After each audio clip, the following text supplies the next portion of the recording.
You are now listening to EdYOUcate, the most fired up educational podcast there is. EdYOUcate is all about the quality education access to students and how we can provide research-based solutions to free the young minds of the world.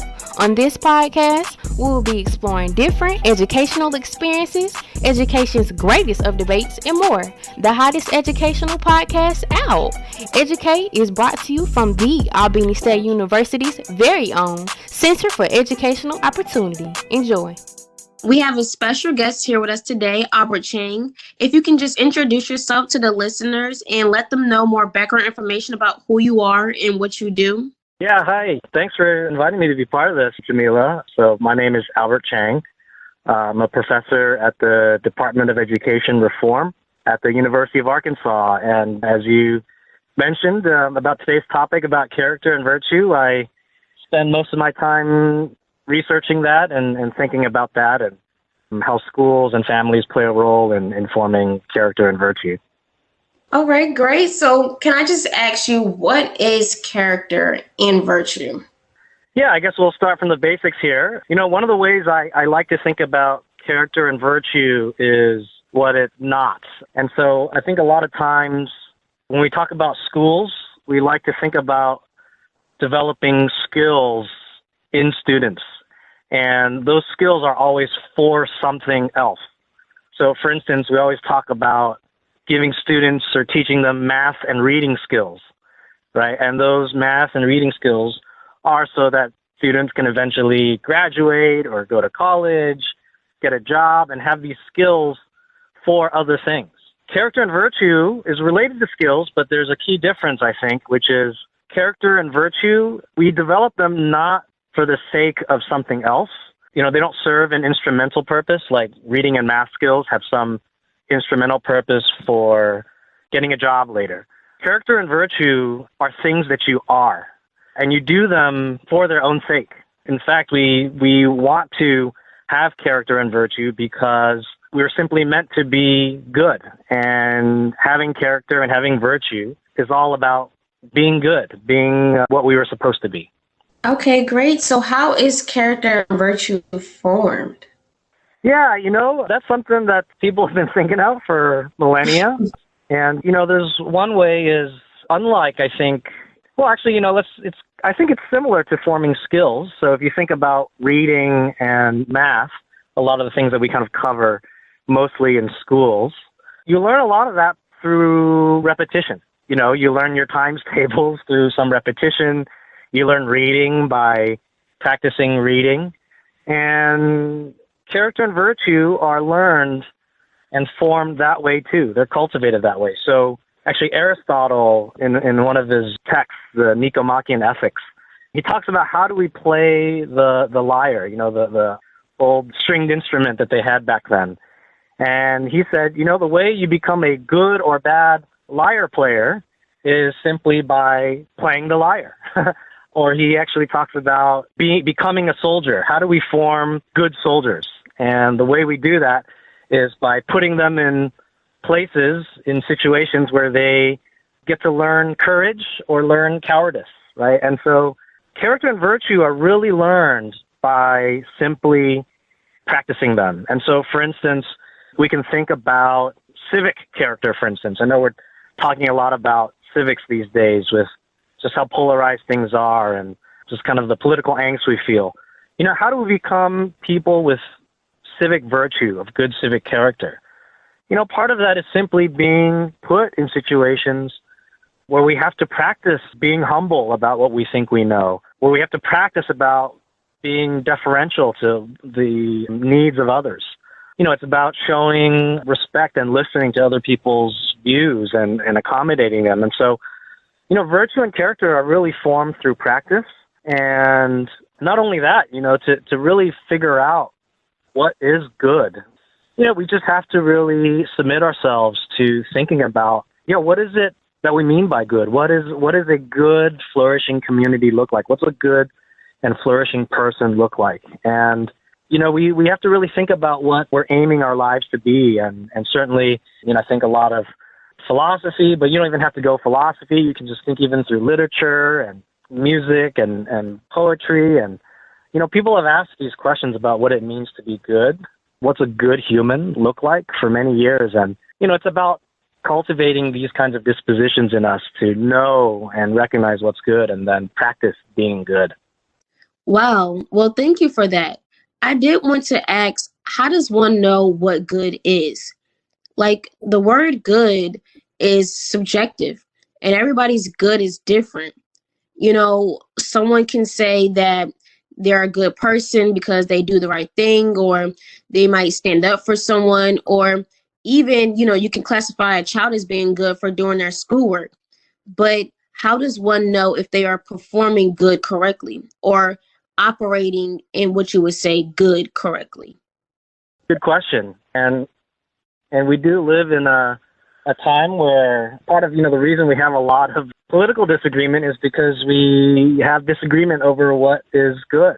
But, I push back a little bit on this idea that we can never come to some agreement. I think if you look through a ton of cultures, even throughout history, even today or even throughout history, that there's actually more we share in common with each other than divides us, than is different. So, for instance, I think one of the things basic things we can agree on is what harmony among a family, among a neighborhood, among fellow citizens within a town look like. We can definitely, in the news these days, we see examples of brokenness and fracture and injustice in the world. And then all of us can kind of recognize that, hey, something isn't quite right with that, right? And I think there's, so I think that all underscores this idea that actually there is something out there that we think is ideal. There's something that we all kind of long for and think is right. The fact that we care so much about these days about equity and justice and making sure, at least in my world, kids all have, education opportunities, right? That the fact that we have these longings for something and we recognize that, hey, not is all right with the world, kind of underscores that actually, hey, there's something out there that is the good. And it's not easy to discern all the time what that all entails. But I think it's reassuring that even if there is disagreement in a variety of areas in civic life and social life, that there is more that we share in common. And I think part of that is because at some deep level, across cultures and throughout time, we recognize that, hey, there is something about, there's a way things ought to be, right? And that's, I think, us trying to grasp what the good is. And, part of education is to cultivate, this kind of disposition and this intuition among children and, even adults. I mean, we never stop learning at the end of the day how to recognize the good. And so anyway, I do think there's more in common than we think. And that makes it possible for us to discern and live into what is really good. So what role do you think that schools play in creating this or forming character in students? Yeah, I think that we do have a lot of these character education programs, and these days there's a lot of focus on socio-emotional learning, non-cognitive skills. Those are kind of the buzzwords these days. And so schools definitely have some role in forming these kinds of character traits, so to speak. So, resilience and grit is one of them. But, you don't even have to, there are classic ones. Those are more recent. But, there are other ones that are out there that I think any parent, any guardian of any kid would want their kid to be, right? To be kind, to be gracious. And so schools definitely have some role in cultivating that. I think schools have a role in cultivating those things within the particularities of the life of the school, right? And so what I mean by that is we can think about, what's it mean to be what's it mean to cultivate kindness in the abstract? But the problem of just thinking purely in abstract terms is that, they don't really mean anything in day-to-day practice. So what's kindness mean? You can't really think about kindness and other character and virtue unless they're grounded in the particularities of daily life. So I think what the implication of that is for schools is that schools can't just train and cultivate kindness in kids in some kind of high 30,000 foot abstract level. I think schools are well situated to cultivate kindness as they pertain to the life of the school. So what's it mean for a kid to be kind to their classmate? If they see a student that's sitting by themselves at the lunch table and lonely, right? Kindness looks a certain way in that situation. It looks like inviting them to your friends, a group of friends, or going to introduce yourself and sitting with them. Kindness looks a certain way in the classroom. If you notice a classmate is struggling learning the material, do you kind of, instead of rush ahead and just get the work done, what wouldn't kindness look like simply going and, maybe asking your teacher if you have permission to go sit by that student and help them out? And so being kind in the context of being a student and in the life of the school looks a very specific way. And schools are situated to cultivate that.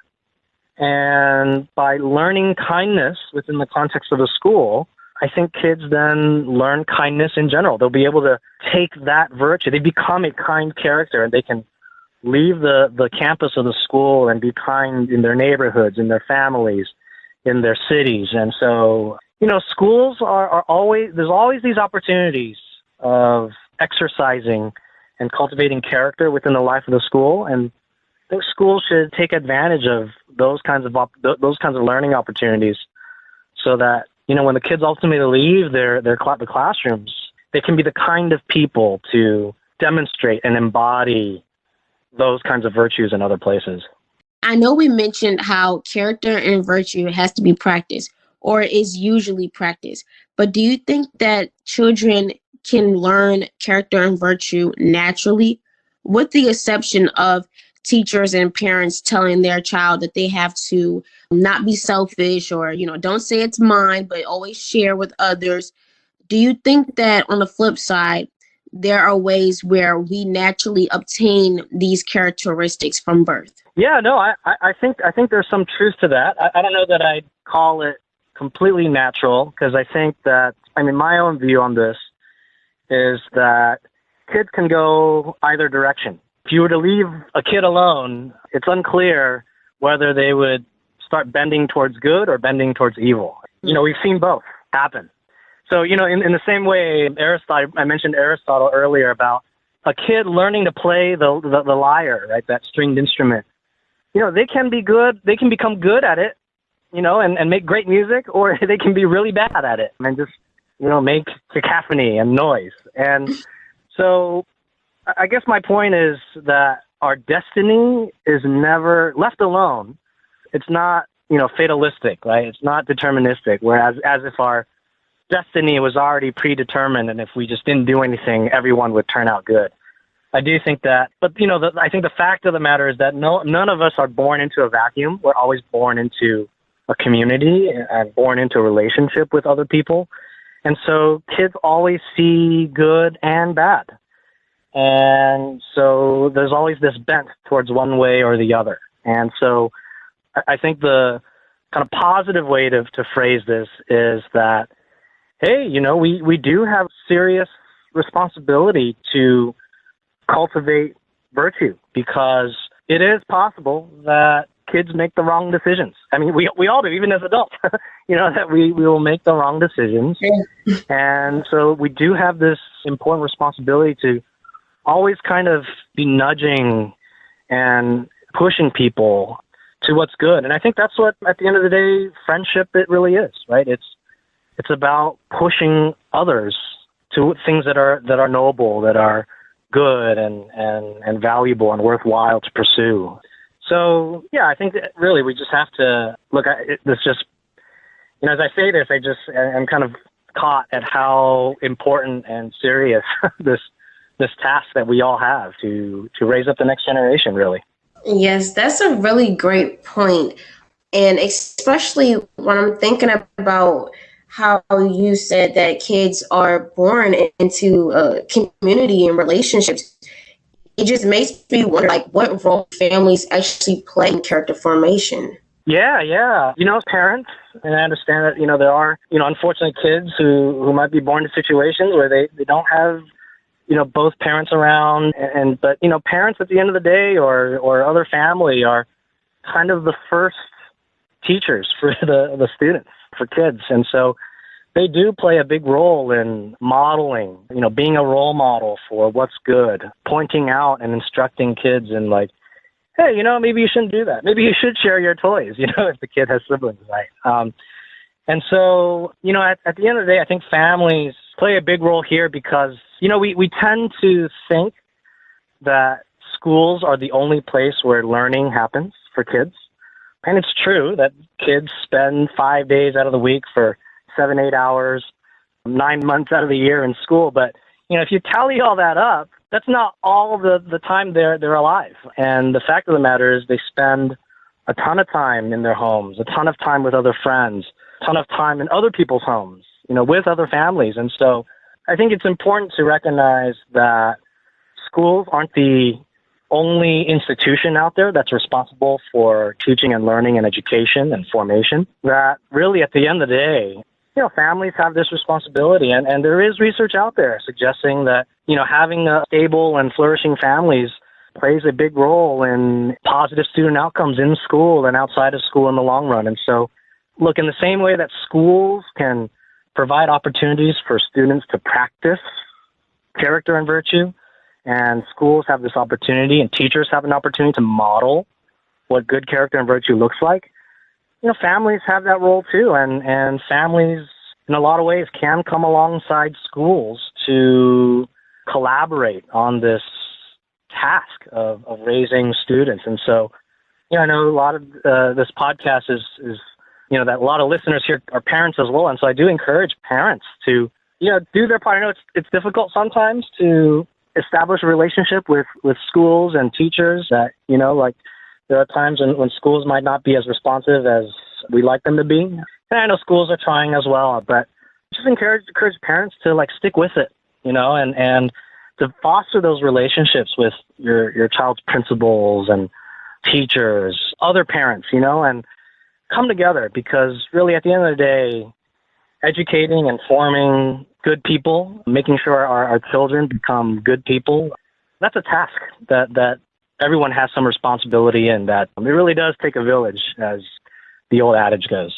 Well, that is the end of today's episode on character and virtue. Thank you again, Albert Cheng, for helping us better understand why we need it and how it can play a huge role in creating and raising the holistic child.